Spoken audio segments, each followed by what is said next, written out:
I think junior year, high school, sophomore year, was riding the bus, was on the back, like very back of the bus, was sitting on top of the seat instead of in the seat.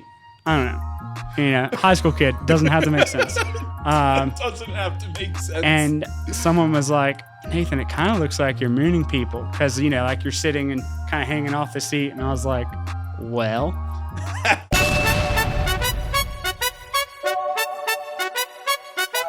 What's up, guys? Lift and Love.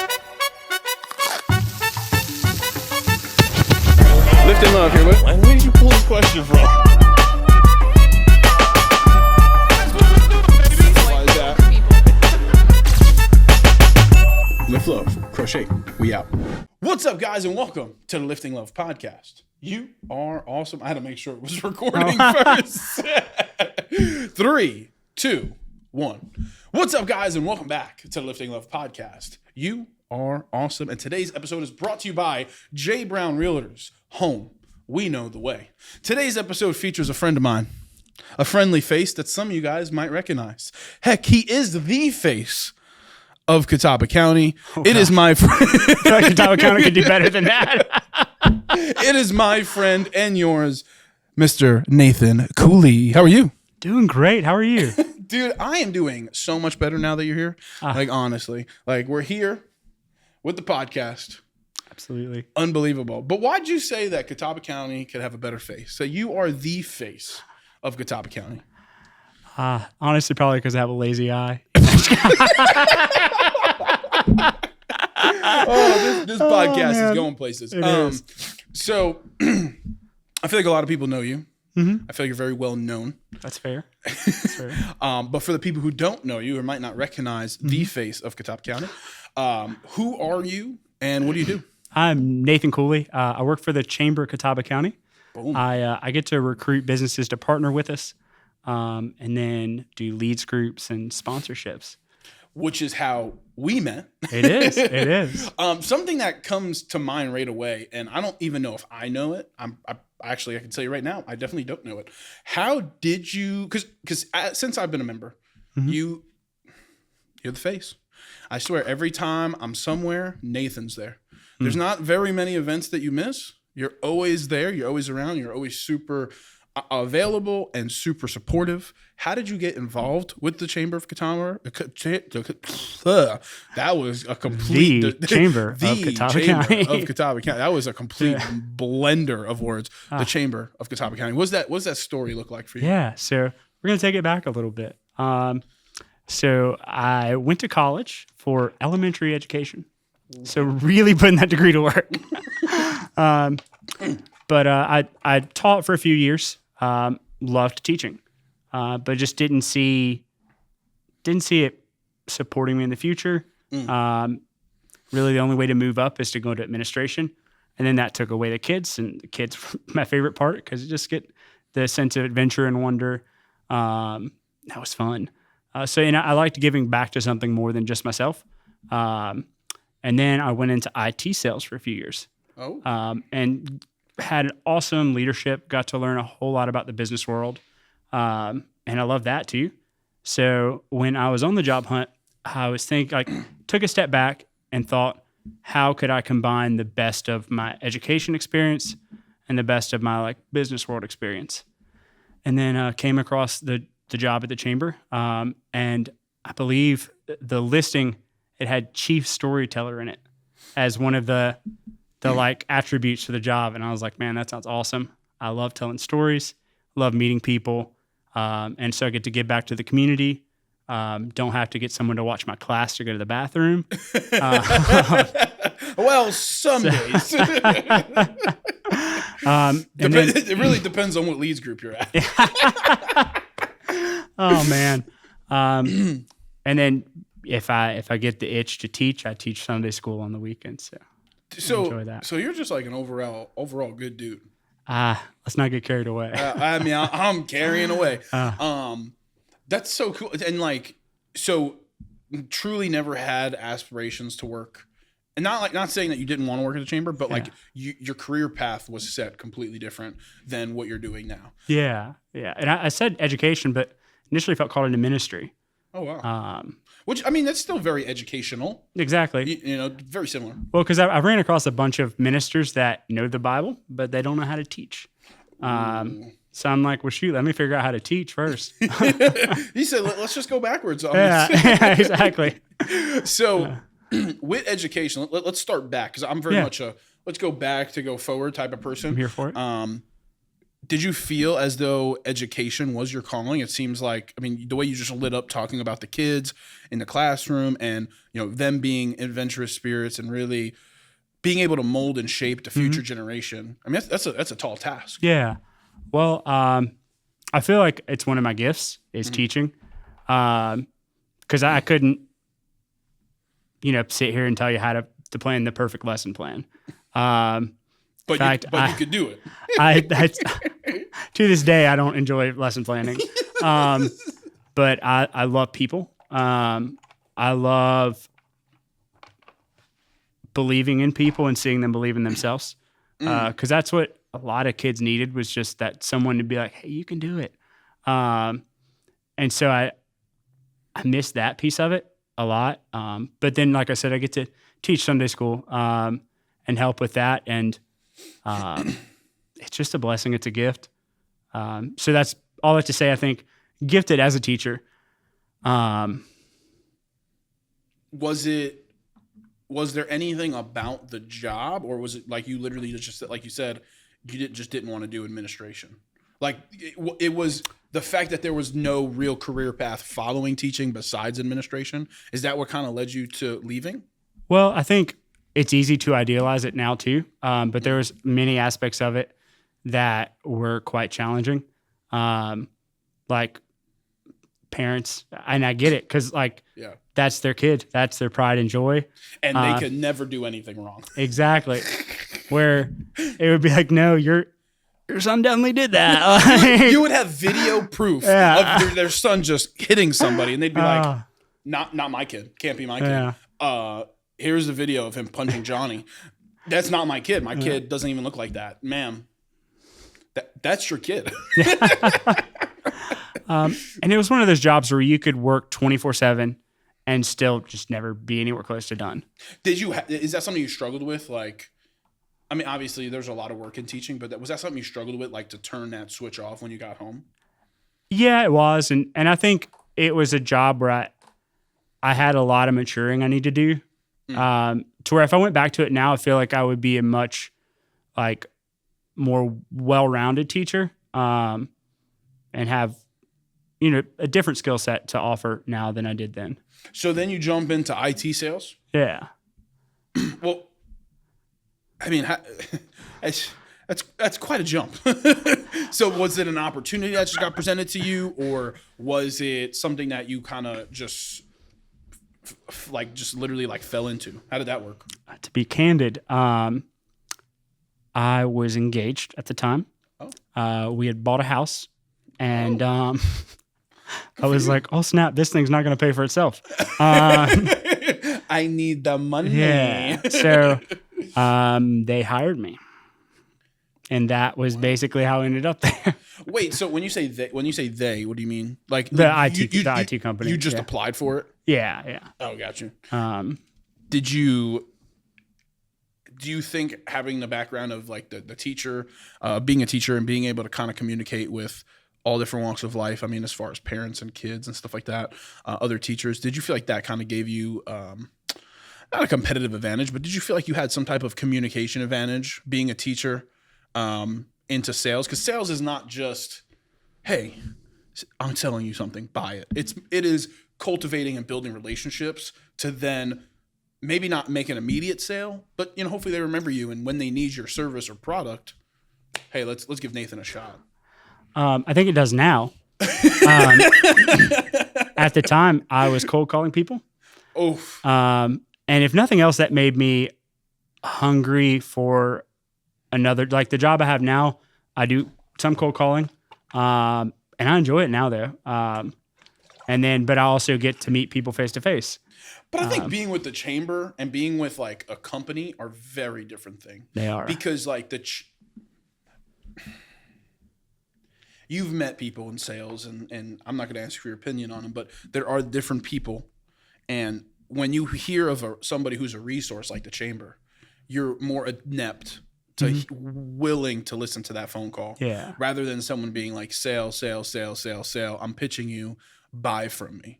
So I think that definitely helps probably in the enjoyment of it, because you're not selling a product, you're selling a relationship is really what it is. Yeah. And that's where with the chamber, I've never tried to sell anything. Yeah.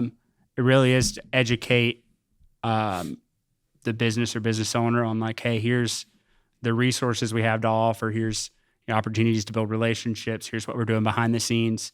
So it's selling our mission above anything else.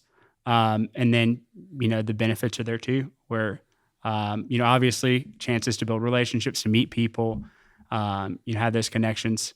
And that certainly never hurts. And I gotta say this, and we'll get off the chamber topic here in a minute, but it's just so, for me, it's just so like important, because you are one of the key faces. Like there's not really that many people that work at the chamber in the grand scheme of things, but like you're someone who's at almost every event. Like I promise you, I could probably count on 1 to 2 hands how many of the 100, maybe 50 to 100 events I've been to that you haven't been at.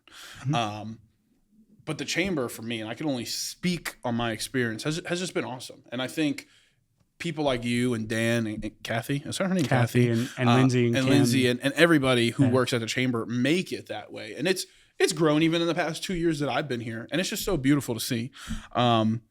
So real quick, if you don't mind, would you be able to kind of tell people about the chamber real quick? The chamber really is the businesses and the business community that makes up the chamber. So we are an independent nonprofit business association, and we work on behalf of the business community. And that looks, different for different businesses. That's going to look different for an entrepreneur than it would a large corporation. But there's a common thread that runs through the business community and challenges that they face, like staffing, talent recruitment, and development is always going to be an issue. Yeah. And so we convene the right people at the table to solve those problems. And again, just work on behalf of the business community. So through conversations with business leaders, find out what those problems are, and then get the right people at the table to solve them. I could not have said it better myself, my friend. So you're not originally from the Hickory area. Let's talk about that. Where are you from? Yeah, so I was born in Kernersville. Lived there till it's a little bit east of Winston-Salem. Oh, that's deep. Yeah. Lived there till I was a ripe old age of 4. And then I really grew up in Mooresville, north of Charlotte, and it was a fun place to grow up. It was really neat. And I wanted to be a meteorologist when I was a kid. Today's weather program, Nathan Cooley with the weather. Yeah, so that was fun. I really blossomed in high school, if you will, where I got made fun of a lot in middle school. And then I was like, well, you can either be like an athlete or you can be funny. And so my brother was a college athlete, and he ran cross country. And so I tried, and the coach was like, oh, another Cooley. That's awesome. And I was like, please don't get excited. Trust me. Do not get your hopes up. We share the same last name, and that's about it. I could just imagine the coach being like, woo, state champions, baby. And then you're over here like, don't do that to yourself. Yeah, I may or may not have got asked not to return to practice my senior year. We were doing hills, and I would run up the hill and roll down it. In hindsight, it's like, what was I thinking? But yeah, but I was in theater, was homecoming king. So really, I peaked in high school. Hold on a second. Nathan Cooley was homecoming king? Yeah, it was a good time. We need a picture so I can drop it right here. Do you have one? I'll have to find one. You got to send me one. I'm sure there's one somewhere. Right here. Dude, homecoming, he said I peaked in high school. That's crazy. Oh, yeah. So going from high school, like, did you have your eyes set on education, or was it kind of just like something you just fell into? Like I said, it was the end goal was ministry, and I looked at Liberty University in Virginia. Yeah. And I was like, well, I could go to, 2, 3, 4 years at App, and that might cover a year at Liberty. So nothing against it. They great programs, expensive. but it's very expensive. And we out here balling on a budget. So Facts. So with ministry, so you always been in church. Where did that come from? Was it like a family dynamic? Was it a you dynamic? So like, for example, in high school, I did a lot of youth group stuff. And my family was not really big into church. My dad is very against church. My mom, but I found a way to find church through, the youth group from eighth grade to 12th grade. Did a lot of stuff in youth group. I was an amazing time. So I found my way to church, went to church after that and all that stuff. What's your story with church? Was it kind of, because there's two stories. Something like me where you kind of find it on your own, or it's kind of like instilled in the family, like, hey, we're going every Sunday type of deal. What's your story? So it was more instilled in the family. Grew up in church. Felt called into ministry when I was like 16, and almost immediately ran from it. Like I did, and ran fast and ran hard, way harder than I ever did in cross country. Why is that? Is there? It's kind of this thing, like when you like really find a calling, it's so much easier to run away from it than run towards it. I think it scared me. And I think now realization and mature to the point, realize like, well, to really truly follow Christ is to surrender. But at the time I was like, well, I'd have to surrender, and that doesn't sound super chill. So I think I'm going to run. And so ended up with a way more colorful testimony than I ever cared to have. In a way, do you think running away from it, having life experience to only bounce back to it, do you think that gave you, I hate the word advantage, but do you think that gave you more of a perspective on it being your actual calling?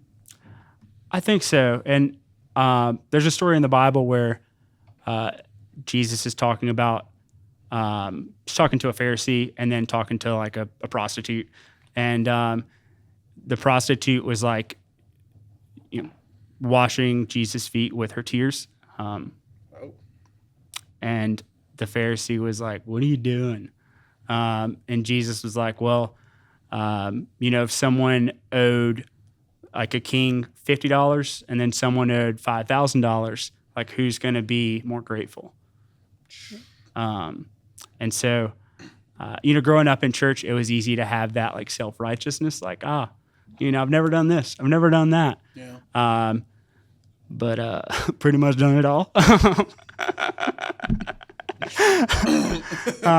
You know what they say when people say they've done it all? That's the end of the episode, guys. Yeah. All right, we're going to... We'll see.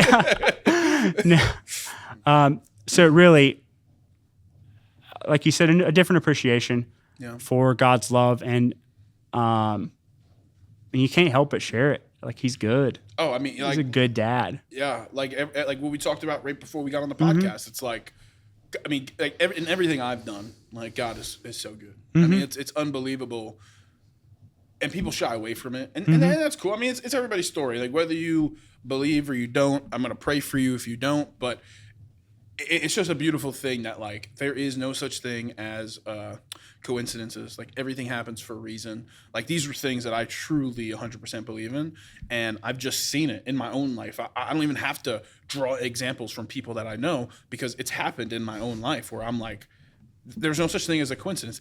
Things happen because he makes them happen. And Absolutely. 100%. Absolutely. And his plan's always better than ours. Oh, dude, like if I tried to write the story better than him, I mean, this movie is getting a 0 on the Rotten Tomatoes. Ain't gonna happen. Ain't gonna happen. So, I know ministry is a big part of your life and what you're called, but there's also something I don't feel like you talk about enough, and it kind of goes back to the class clown stuff. You are very inept at being just super funny. You talk about a little bit back in high school too, where it was like, it was either get made fun of or be funny, or be an athlete or be funny. Do you have like a particular story of like when you either A, realized you were funny, or B, realized that like you can use comedy to kind of block out the noise, if you will, and you're just laughing. We did a lot of improv. We actually did what we called Lake Norman Live. And so it was just improv nights, and that's really where I shined. Terrible at like singing and stuff.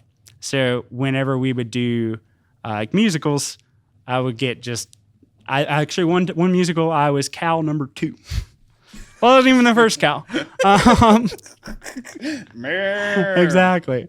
But then when it came to like improv, that's really just quick on my feet, very quick-witted. Have you ever thought about maybe potentially going down the comedy road? I mean, we've had this conversation. I was going to say, someone's mentioned it to me before. There's this random guy in a hat with a microphone in front of him right now that has mentioned this before to him. Yeah, I've considered it.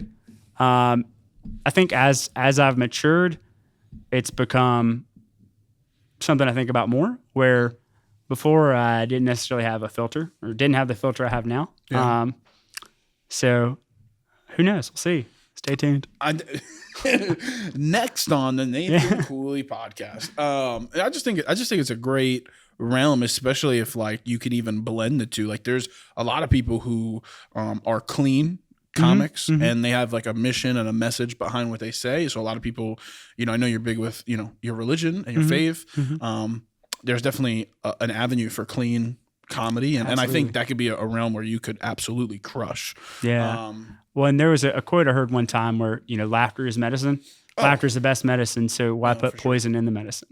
Oh, for sure. I mean, I think comedy and just laughter in general is something that like having a good sense of humor is something that is so underrated nowadays. Because I feel like growing up, I feel like I've always had a good sense of humor, but like the people around me also had an amazing sense of humor. So I really kind of just like adapted and adapted to the people around me.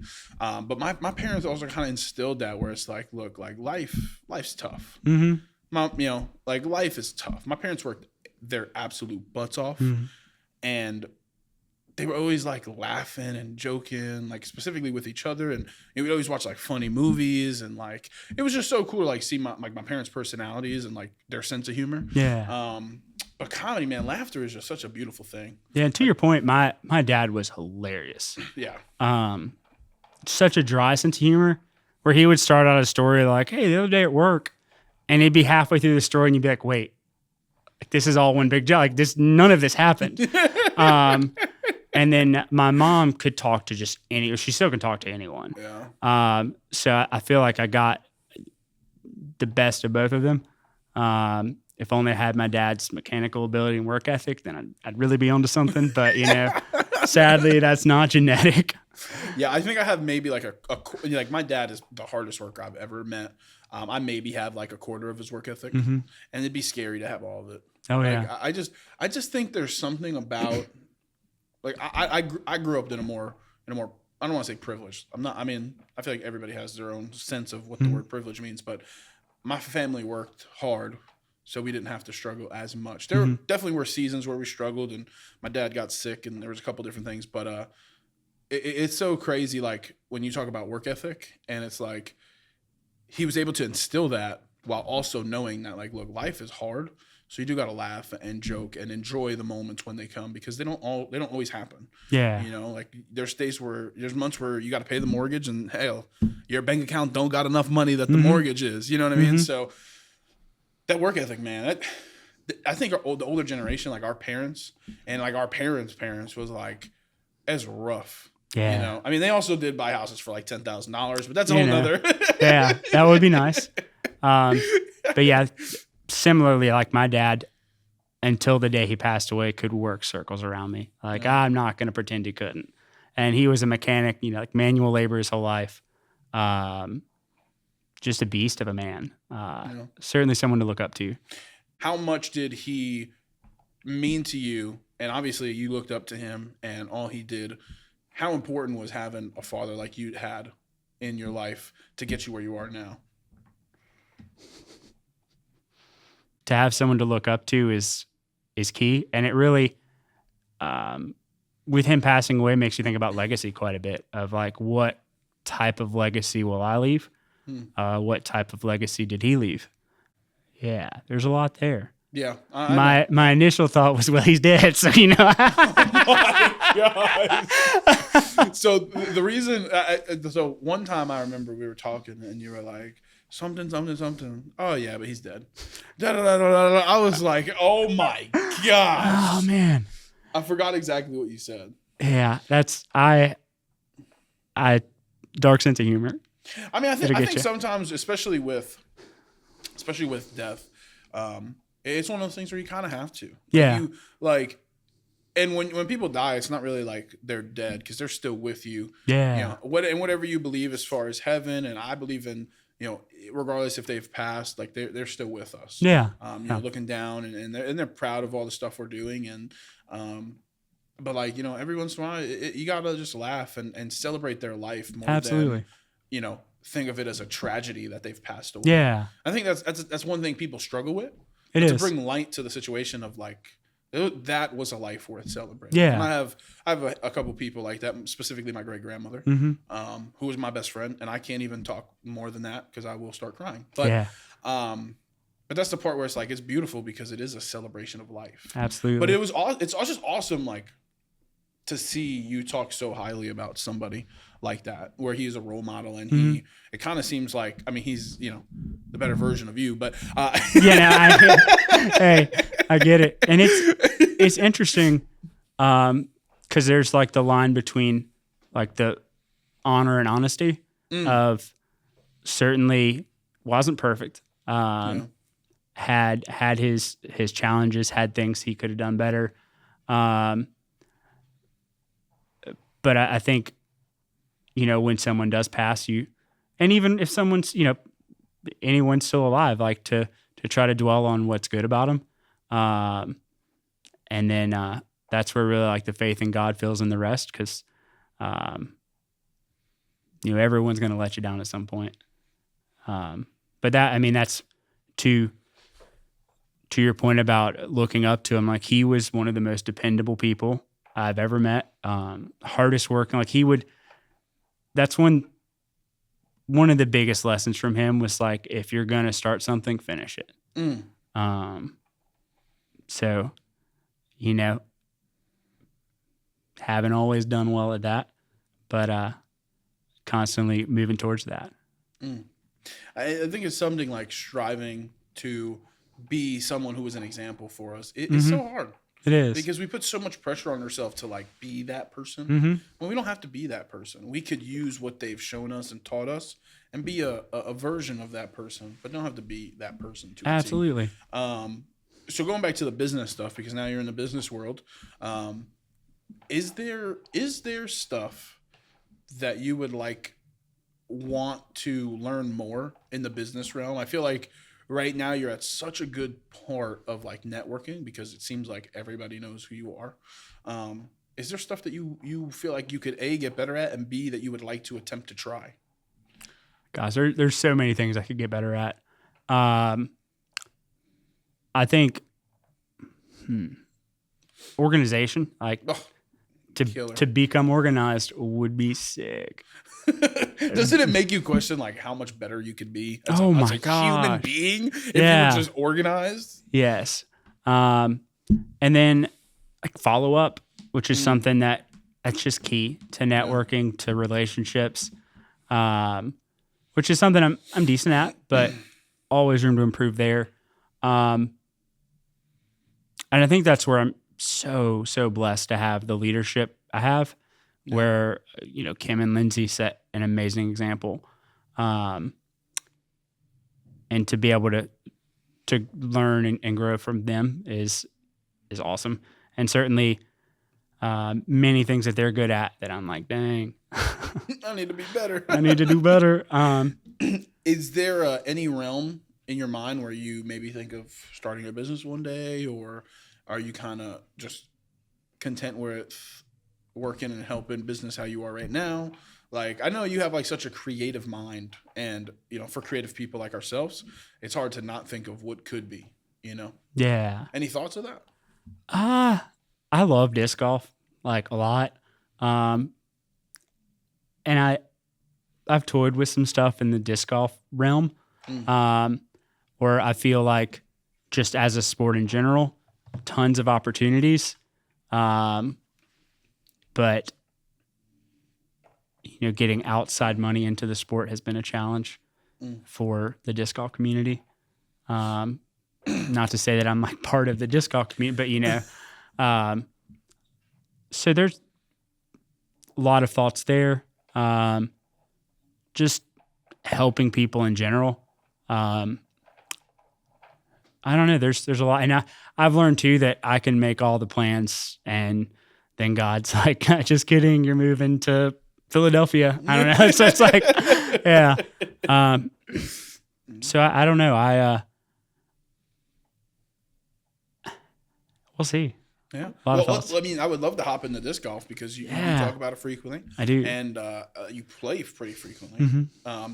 What is it about disc golf? And when did you start playing disc golf? I really started playing like middle school or high school. I grew up. This is early. Yeah. Well, so I played then and then like didn't play for years. Sorry, I had to burp. No, you're good. You're good. So yeah, we grew up near a park, Stumpy Creek Park, in Mooresville that had a disc golf course. So my dad bought some discs and we would just go throw them around. And then after college had a few friends that was just like a good way to get some exercise. And cause it's hiking with a game is basically how I look at it. Cause I've always loved hiking. And if you can play a game, you kind of trick yourself into exercising. That's pretty true. Yeah. Dang. So again, I don't even know anything about disc golf. So you're literally like, it's like a trail that has these things that you have to throw the frisbees at. Is that correct? Yeah. And there's like fairways, where you have however wide to throw. So it's like golf with frisbees. Is there like par and stuff like that? Yeah, yeah. So you can like basket in one and whatever. Yeah, yeah.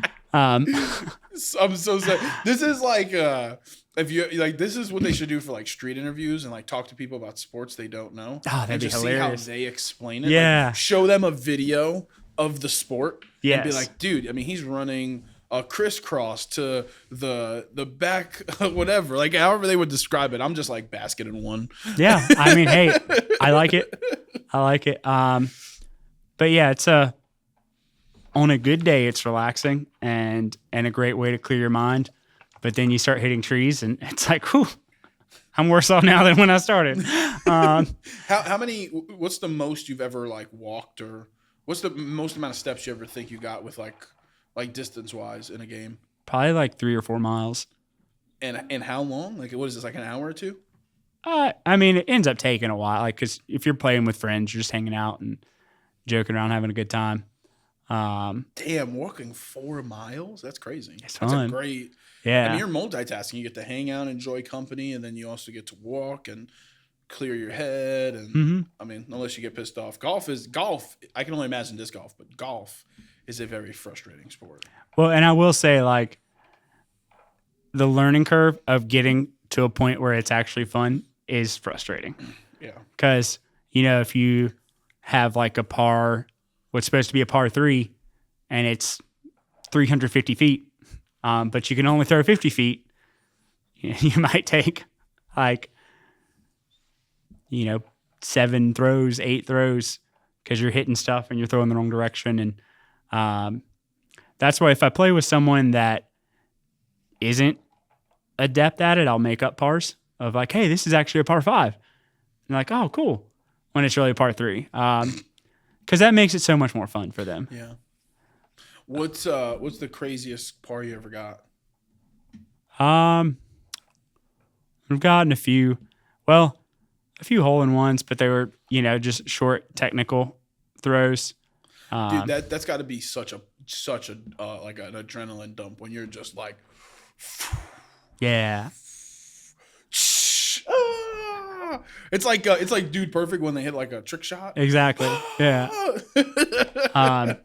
So it's just fun to throw it and get it to shape shots around trees and stuff. Because, I can't throw very far, but it's fun. Give me your craziest shot. Maybe not a hole in one, a basket in one. Maybe not a basket in one, but like technical. Like, give me the craziest throw you remember. Well, I have like a basket in my yard, so I practice putting all the time. So there's been some putts. When I practice all the time, I could putt from like 100 feet. And like hitting something from that far is just exciting and fun. But I was playing with this actually wasn't my throw. It was my buddy's throw. We were playing in a tournament. And I threw and I was like, that was pretty good. And then he threw and got a hole in one. And it was just exhilarating because we're playing in a tournament. Completely fell apart after that. But hey, we were riding high for one hole. We were da-na-na, da-na-na. Listen, even if you lose the game, you get the ESPN highlight. Exactly. So that was super hype. Dude, that's awesome. Yeah. Any other interests you got? What else is Nathan like? I have an adorable little dog, and I take her. Cute. I take her just about everywhere I can. So I love her. Just got married. Hold on. And my gosh, she's awesome. She's beautiful. She's sweet, and certainly pushes me to be a better person. And I don't think I'm going to be able to run from ministry much longer. Because the other day I was complaining about something, and she was like, "Hey, you can keep complaining. That's fine. But when you actually want to fix it, why don't you go talk to God about it?" And I was like, "Oh shoot! Ooh, oh!" And then she's like humble, and she'll be like, "Did I really? I didn't say it like that." I'm like, "Well, you said it nicer, but that's exactly what you said." Like, so let me ask you, because I feel like obviously you met your right person. Mm-hmm. For a lot of people that I've talked to in this podcasting journey, a partner, someone who supports them and makes them better, is like the number one thing that I've heard.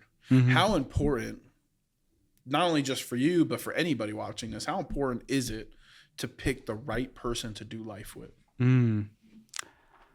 I think it's really important. I think it's what's probably even more important is because I don't think there's marriage problems. I think there's single problems you bring into marriage. And so to become what you would want out of a partner yourself, that's a good one. before you go into a relationship. Because I've certainly gone into relationships and just blew it up, and it was it takes two, but also I made a bunch of mistakes, bunch of stupid decisions. But I think if you go in with a mature mindset and really look at things as a team, it's only going to inspire you and push you to be better. And just to know you have someone in your corner is sick. I mean, I think it's so cool. I think I had a lot of respect and love for my wife. We were good. Yeah. That's a good thing. Yeah. But knowing how much she supported me in my journey to even get to this spot, it's just such a beautiful thing when you have a life partner where it's like, damn, like, wow, like you support me. Yeah. And it's unbelievable, whether it be mentally, spiritually, physically, financially, whatever that looks like for you. But just to have somebody that makes you better. Mm-hmm. And it's just so unbelievable. But speaking to the people that we've had on the podcast, it's like almost every single one of them has a story of my partner this, my wife this, my husband that, whatever. And it's like, damn, it just makes you realize, like, it seems like a smaller decision you make in life compared to the millions of other decisions we make. But it's like that one decision and that one person ultimately could lead you down a road of greatness or suffering. That's an awful way to put it, but well, I think that just knowing you're loved that's what everyone is ultimately after, to know you're loved and accepted, and to find someone that can do that for you unconditionally, or as unconditionally as a human can love someone is it's special. Yeah, it's awesome. I think again, I wish there were some things they taught us in high school. Finding a partner being one, and like actually like understanding that like a healthy relationship is important. Yeah. Financial. I think every school needs a financial. Oh my gosh, yes. I mean, what grade did you teach? You teach elementary? Yeah, 5th grade science. I mean, how important the concept of money and credit and saving, investing, and all this stuff is. I mean, I'm learning. I am 26 now, and I am just learning that. Oh my gosh! Like you could put money into an account that pays you interest. You could buy stocks that pay you a dividend every month or quarter or yearly. As the stock grows and it's just money, and you're investing in these companies and all these different things, and credit and mortgages and all this stuff, and it's like stuff that you didn't even get taught in school. And it's like, why do I need to know that Christopher Columbus sailed the great ocean in 1492? You know, like why do I need to know the boats that he sailed on? Like, why can't I know stuff that's gonna go with me for the rest of life? Yeah, I think a more holistic approach to education would benefit everyone. Yeah. Where it's important to know where we came from and parts of history that weren't so bright because you don't want to repeat them. For sure. But then to your point, like, how often have I used like trigonometry?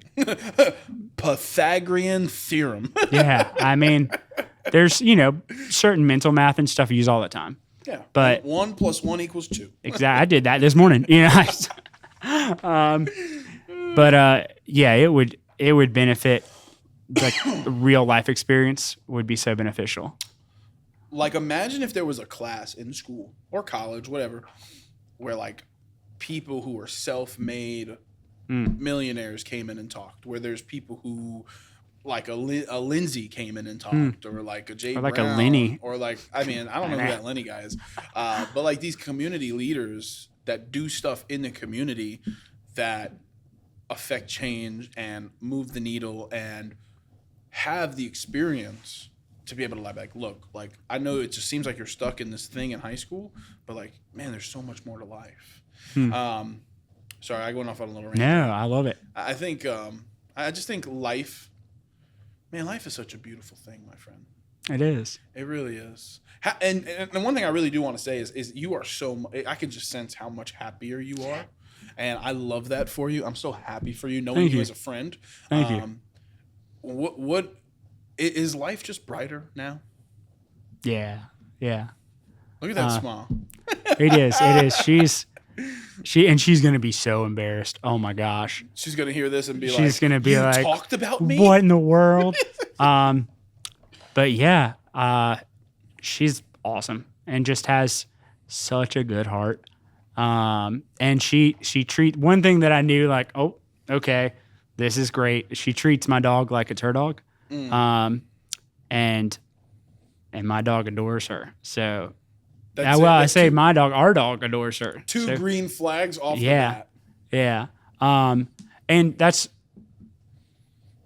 what I've always thought are like major red flags are like if someone doesn't like dogs, if someone doesn't like kids, and if someone doesn't like senior citizens. And a funny story that I had like hung out with a girl before my wife, and my dog like made it her mission for us not to be able to get close to each other. And I was like, all right, Clemmy, cool. I understand the mission. Yeah. But then on my first date with my now wife, she was just like kind of, excuse me, sat there with us for a minute and then was just like, all right, guys, have fun. And then just left.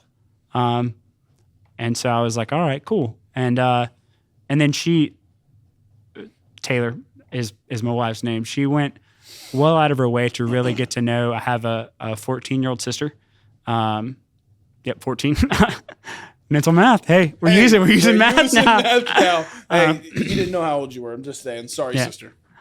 Yeah. So 14-year-old sister, and when they sometimes they'll join me for disc golf, and I'll just basically be playing by myself, and they'll be walking behind me talking about boys and stuff, and I'm like, well, cool. But to see her have intentionality there of getting to know my sister, getting to know my mom. We used to go up to see my meemaw once a week, and she would just spend hours just talking to my meemaw. And it's like, wow, what more could you ask for? And she's freaking adorable too. She's beautiful. So hey, just blessed. Dude, that's I just love seeing the smile on your face. Ever since you guys met, you kind of just been radiating with happiness. And what's funny is you were also a very happy person before. Yeah. And it's just amplified.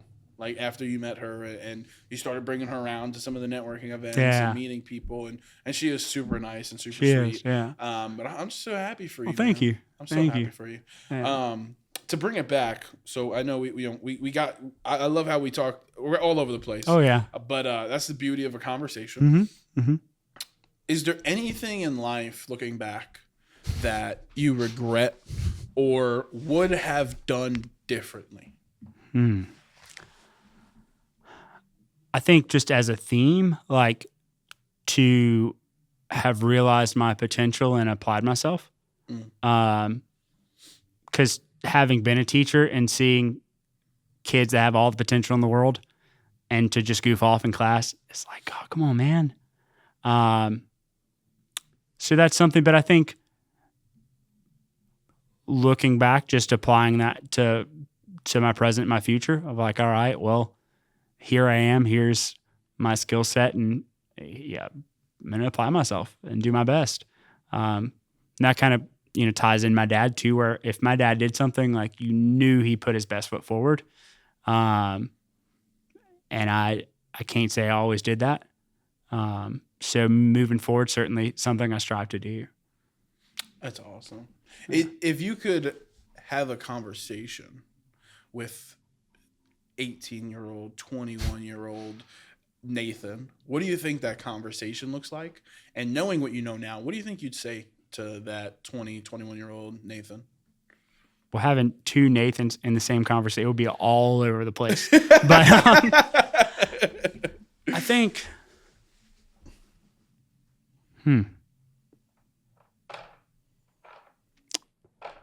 I would really drive home hey, you're loved. And you don't have anything to prove. And God couldn't love you any more or any less than he does right now. Ooh. Because one of my favorite quotes is, God loves you as you are, not as you should be, because you will never be as you should be. So I think that would something, I'm sure we'd talk about a lot of stuff, but I think that would be the main point there. Favorite food place in Catawba County? My goodness. Probably Casa Azul. Love Mexican food. Fire spot. So delicious. Favorite coffee spot? Oh, that's so tricky. I was at Tasteful Beans earlier. It's delicious. It's such a chill environment. I enjoy it there. I love the plants that are all around. Yes. And you can actually get the coffee there, the actual beans and stuff. Yeah. It's so cool. Neat establishment. Yeah. Favorite antique place to go to? You know what I'm saying? I do? Huh. That's a good question. I've yet to find it. I was going to say, are there any good antique places out here? I mean, I know there's a handful, but I don't know any of them off my head. I know there are, and I should know that. I work for the chamber. Let's say you're out. It's Friday night. Mm-hmm. Not Wednesday night like it is now. Yeah. It's Friday night. You and your wife. If you could plan the perfect night in Hickory or Catawba County, it doesn't have to just be Hickory. Where are you going? What are you doing? Oh man, that's a good question.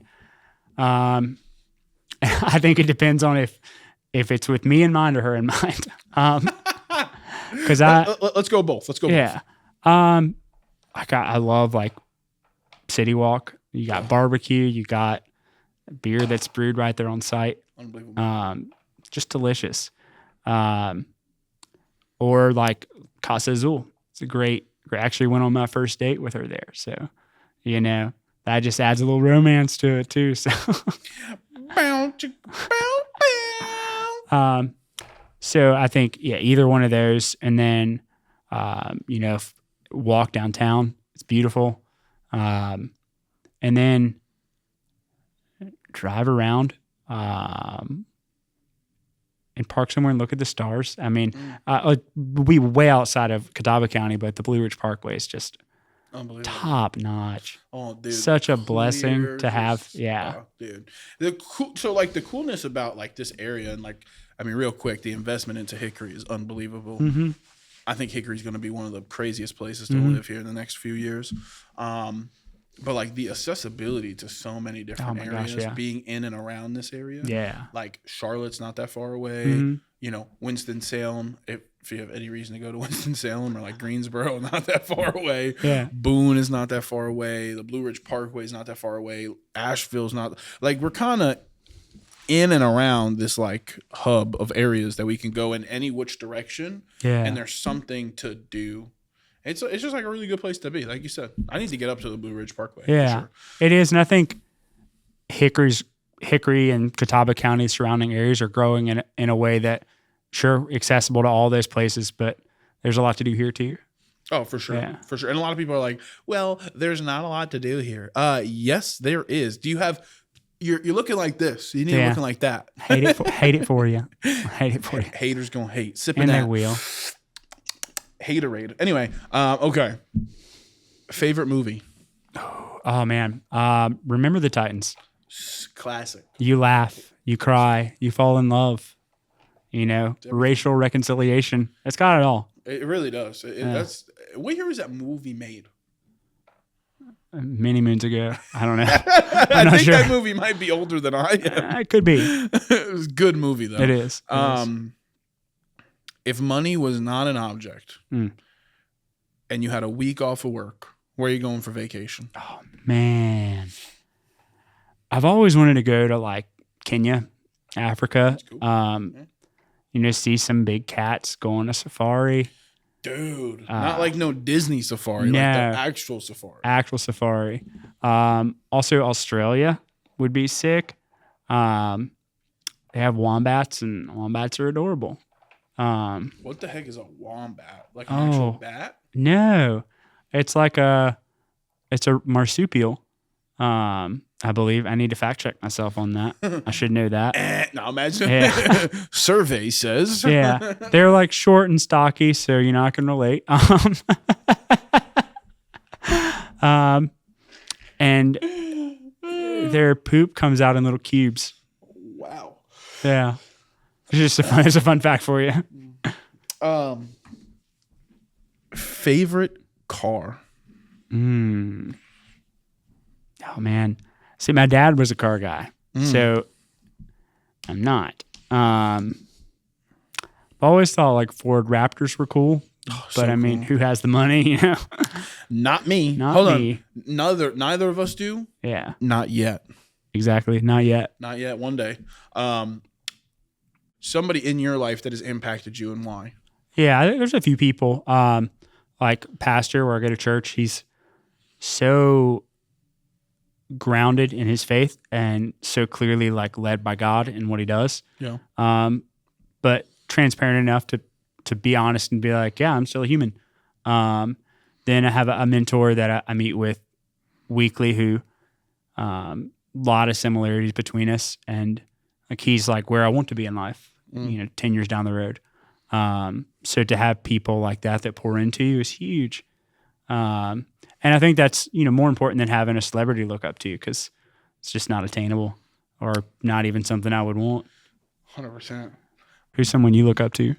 Oh man, there's so many people. I think for me, like I also don't really care for celebrities. I've never really been like a celebrity type of person. Do love some sport people. Kobe Bryant, I think having that unwavering confidence in whatever it is that you do and working hard. I think it comes back to my dad, working hard to make whatever you want happen. It's kind of how, we got into this predicament with cameras recording our conversation. But no, Kobe, I think for sure is just a prime example of being competitive, but also not destroying somebody else to build yourself up. Yeah. Where like you can have the confidence enough to break yourself down and build yourself up, but not have to take everybody down with you. That's huge. And still be able to put the work in and know, and just have that faith and that belief in yourself to be like, regardless of the situation, like I'm going to make this happen. And not caring what anyone thinks. And I'm blessed enough to know that, since I'm like 16, 17, 18, I truly could care less if people like me or don't. It doesn't make me lose sleep over at night. It doesn't make me, especially now in the business world where it's like, there's so many things that like are happening. Yeah. So few of them are personal too. Yeah. Like I truly like, I could care less if somebody doesn't like me. That's fair. That's fair. I could care less. Like, I'm not everybody. I made a piece of content this past week and posted it. And it was like, I've learned and accepted that I'm not everyone's favorite flavor of ice cream. And that's fine. Fair enough. But I could care less if somebody likes me or But your ice cream, nonetheless. I mean, that's great. What's your favorite color and why? Ooh. Good one. That's a good one. Solid one.